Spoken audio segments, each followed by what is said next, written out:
கூன் வண்ணான். ஒரு போலிச் சாமியார் ஒருவன் விஜயநகரத்துக்கு வந்து சேர்ந்தான். அவன் மக்களுக்கு போதை மருந்தை விற்று பணத்தை ஏராளமாக சம்பாதித்துக் கொண்டிருந்தான். போதை மருந்தை உட்கொண்ட மக்கள் பலர் பைத்தியமானார்கள், பலர் மாண்டு போனார்கள். போதை மருந்தால் பல குடும்பங்கள் நாசமாவதைக் கண்ட தெனாலிராமன் கொதித்து எழுந்து திட்டம் ஒன்றை தீட்டத் தொடங்கினான். போலிச் சாமியாரை தொலைத்து கட்ட முடிவு செய்தான். அதன்படியே சாமியாரை சந்தித்து அவனுடன் நட்பு கொண்டான். தகுந்த சமயம் பார்த்து சாமியாரை கொன்றும் விட்டான். இச்செய்தி மன்னனுக்கு எட்டியது. தெனாலிராமனுக்கு ஆள் அனுப்பி அழைத்து வர செய்தார். ஏன் சாமியாரை கொன்றாய் என்று மன்னர் கேட்டார். அதற்கு தெனாலிராமன், போதை மருந்தால் பலர் பைத்தியம் பிடித்து மாண்டனர், ஆகையால் தான் கொன்றேன் என்றான் தெனாலிராமன். போலிச்சாமியார் தவறு செய்து இருந்தாலும் அவனை கொல்ல உனக்கு ஏது அதிகாரம் என்று மன்னர் கேட்டார். அதை என்னிடமல்லவா நீ தெரிவித்திருக்க வேண்டும். அப்படி தெரிவித்திருந்தால் நானே அந்த போலிச்சாமியாருக்கு தக்க தண்டனை கொடுத்திருப்பேன். இவ்விஷயத்தில் நீ தன்னிச்சையாக செயல்பட்டதற்கு உனக்கு மரண தண்டனை விதிக்கிறேன் என மன்னர் தீர்ப்பு கூறினார். உடனே தன் ஆட்களை அழைத்து ஊருக்கு ஒதுக்குப்புறத்தில் ஒரு குழியை வெட்டி அதில் தெனாலிராமனை கழுத்தளவு மண்ணை புதைத்து யானையை விட்டு தலையை இடறுமாறு பணித்தார். அவ்வாறே தெனாலிராமனும் குழியில் கழுத்தளவு புதைக்கப்பட்டான். பின் யானையை கொண்டு வர காவலாளிகள் சென்றுவிட்டனர். அப்போது சில கழுதைகளை ஓட்டிக்கொண்டு ஒரு கூன் வண்ணான் வந்து கொண்டிருந்தான். ஒரு மனிதன் பூமிக்குள் கழுத்தளவு புதையுண்டு இருப்பதை பார்த்து ஆச்சரியப்பட்டான்.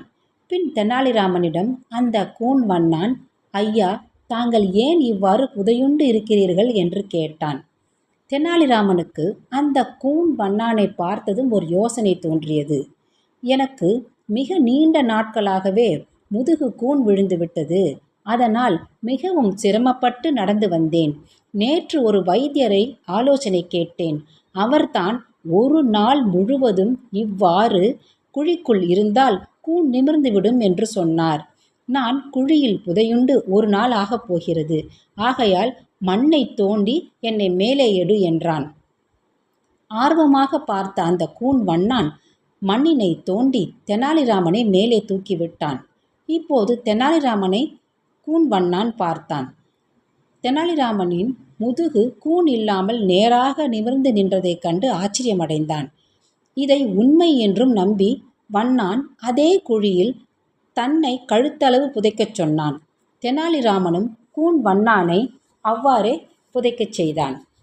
உடனே தெனாலிராமன் அவ்விடத்தை விட்டு ஒரே ஓட்டமாக ஓடிவிட்டான். சிறிது நேரத்தில் பணியாட்கள் யானையுடன் அங்கு வந்தனர். யானையை விட்டு குழியில் புதையுண்ட மனிதனை தலையை இடறச் செய்தனர். கூன் வண்ணான் தலை சின்ன பின்னமாகியது. அச்சமயத்தில் தன் அரண்மனை அதிகாரிகளும் போலிச் சாமியாரை கொன்றது நியாயம்தான், அதனால் தெனாலிராமனை கொல்ல வேண்டாம் என்று கேட்டுக்கொண்டனர். அந்நேரத்தில் பணியாட்களும் அங்கு வந்து தெனாலிராமனின் தலையை யானையை விட்டு இடறிவிட்டோம் என்று தெரிவித்தனர். தெனாலிராமனின் மரணத்துக்கு மன்னர் வருந்தி கொண்டிருக்கையில் மன்னர் முன் தெனாலிராமன் தோன்றினான். தெனாலிராமனை கண்ட மன்னர் மகிழ்ந்து போனார். நீ யானையால் இறந்ததாக பணியாட்கள் தெரிவித்தார்களே, பின் எப்படி உயிரோடு வந்தாய் என்று வினவினார். அதற்கு தெனாலிராமன் நடந்தவற்றை விவரமாக கூறினான். மன்னரும் அவனுடைய புத்தி சாமர்த்தியத்திற்கு மனமாற பாராட்டி பரிசுகள் வழங்கினார் மற்றும் வண்ணானின் குடும்பத்துக்கு உதவி செய்ய உத்தரவிட்டார். நன்றி, வணக்கம்.